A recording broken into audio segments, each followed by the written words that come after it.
Bismillahirrahmanirrahim. Assalamualaikum warahmatullahi wabarakatuh. Perkenalkan, nama saya Siti Fadilah.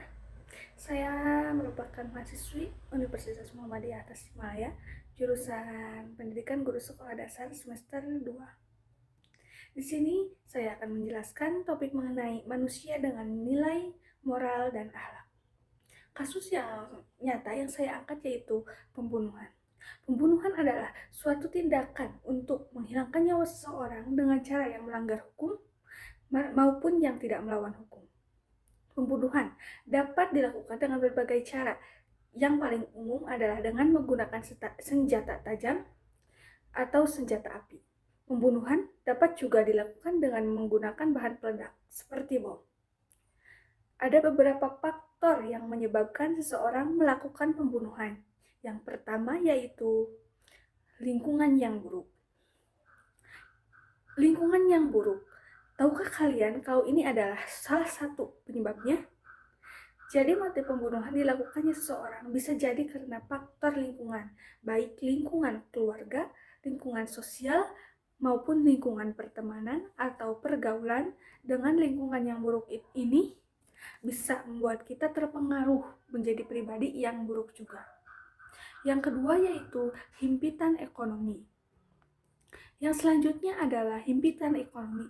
Menurut Aristoteles, dari buku Kartono 2005, kemiskinan jadi salah satu faktor terjadinya kejahatan. Nah, kejahatan yang besar itu biasanya didorong oleh keserakahan manusia untuk mengejar kesenangan yang berlebihan dan kemewahan. Oleh karena itu, ekonomi atau keuangan dapat mempengaruhi seseorang untuk melakukan pembunuhan. Yang ketiga yaitu kestabilan emosional. Selain faktor lingkungan dan ekonomi, faktor dari dalam diri seseorang juga berpengaruh besar untuk membunuh orang lain, yaitu kestabilan emosional. Orang yang emosinya tidak stabil bisa membuatnya melakukan tindakan jahat. Emosi akan terjadi kalau seseorang dapat perlakuan tidak adil atau sesuatu yang tidak menyenangkan. Yang ketiga yaitu yang terakhir yaitu traumatis masa lalu. Nah, yang terakhir ini adalah traumatis masa lalu. Sepertinya faktor yang satu ini jarang diketahui banyak orang. Kalau traumatis juga menjadi faktor memicunya pembunuhan. Kenapa bisa traumatis jadi salah satu penyebab orang untuk membunuh? Jadi, karena adanya trauma di masa lalu yang masih membekas hingga dewasa akan membuat orang itu melampiaskan pada orang lain dengan cara membunuh. Kondisi pembunuhan di Indonesia sangat mengkhawatirkan karena banyaknya kasus-kasus yang sadis, bahkan yang ada yang sampai dimutilasi. Analisis data. Di sini saya akan menganalisis satu kasus yang terjadi di pembunuhan yang terjadi di Indonesia, yaitu kasus mahasiswi SMP dibunuh oleh teman sekelasnya. Motifnya yaitu ditagih uang iuran. Berikutnya itu fakta-fakta atau data yang terjadi.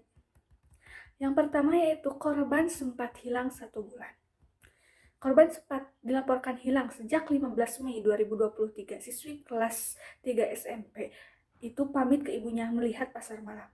Orang tua korban melaporkan kehilangan putrinya ke Polsek Kemlagi pada 17 Mei 2023. Berbagai upaya mereka lakukan untuk menemukan korban hingga akhirnya ditemukan polisi dalam kondisi sudah tak bernyawa pada Selasa 13 Juni 2023. Yang kedua yaitu pelaku mantan pacar korban. Kapolres Mojokerto Kota AKBP Wiwit Adisatria mengatakan korban dibunuh dengan cara dicekik di belakang rumah AB di Dusun Kemlagi Barat. Jarak lokasi pembunuhan sekitar 100-200 meter dari rumah AB. Yang membuat miris lanjut Wiwit, ternyata AB sendiri yang menghabisi korban, padahal dia merupakan teman satu kelas korban di SMP 1 Kemlagi. Bahkan pelaku pernah berpacaran dengan korban. Yang ketiga yaitu mayat korban diperkosa 2 kali. Untuk menghabisi korban, AB dibantu temannya berinisial AD yang usianya 19 tahun yang juga warga kecamatan Kemlagi, Mojokerto. Menurut Wiwit, korban yang sudah tak bernyawa sempat diperkosa AD hingga 2 kali. Namun, dia belum menjelaskan rinci lokasi pemerkosaan tersebut.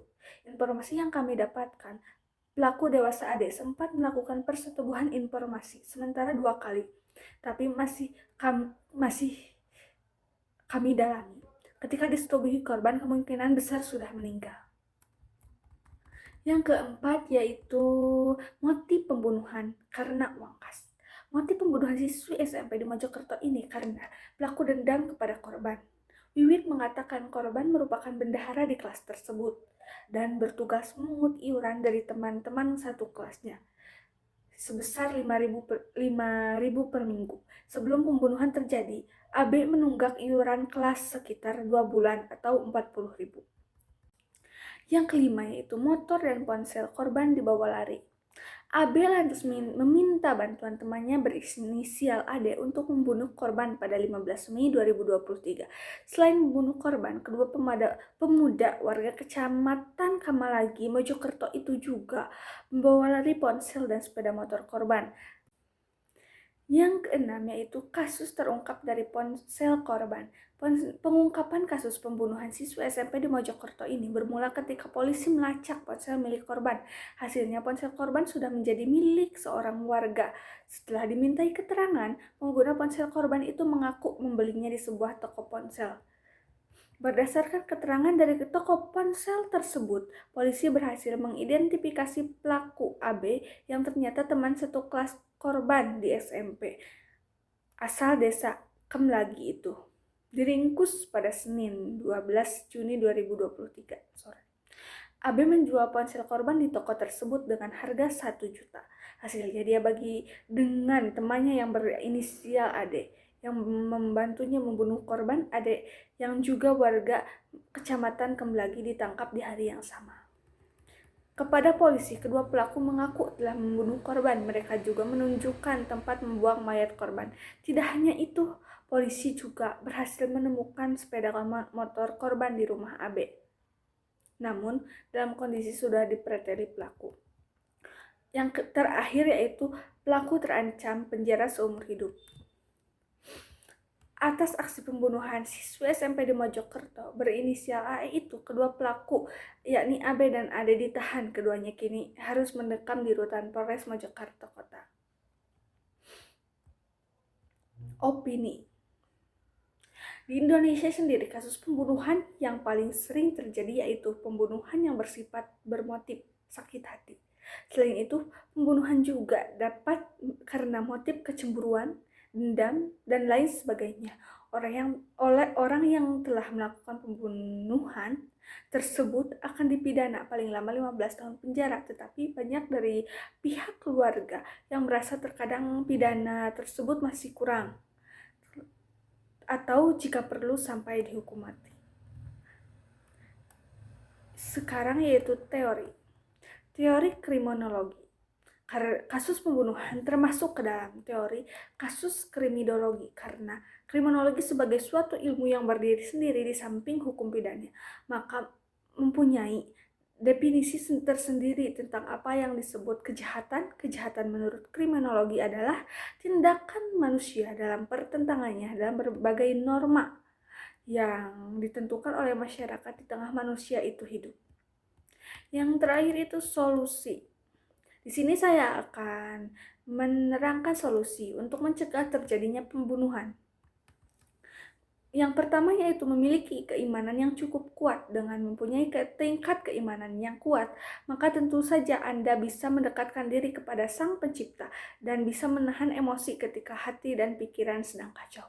Tidak mudah marah dan emosi merupakan salah satu cara untuk mencegah tindak kejahatan. Selain ini, sebaiknya Anda juga jangan sampai mudah menyimpan rasa benci dan dengki kepada orang lain. Memiliki rasa cinta dan kasih terhadap sesama. Hindari mempunyai sikap yang egois dan bahkan tertutup kepada orang lain. Jika Anda menyimpan semua hal sendirian, maka Anda akan semakin terbebani dan membuat emosi Anda menjadi tidak stabil. Mencoba berusaha untuk memberi maaf kepada setiap kesalahan orang lain dan berani meminta maaf jika memang secara sengaja maupun tidak sengaja, baik perbuatan maupun perkataan yang bisa menyinggung orang lain. Mudah untuk bersosialisasi dengan orang lain. Sekian presentasi dari saya. Mohon maaf bila ada kesalahan. Terima kasih. Wassalamualaikum warahmatullahi wabarakatuh.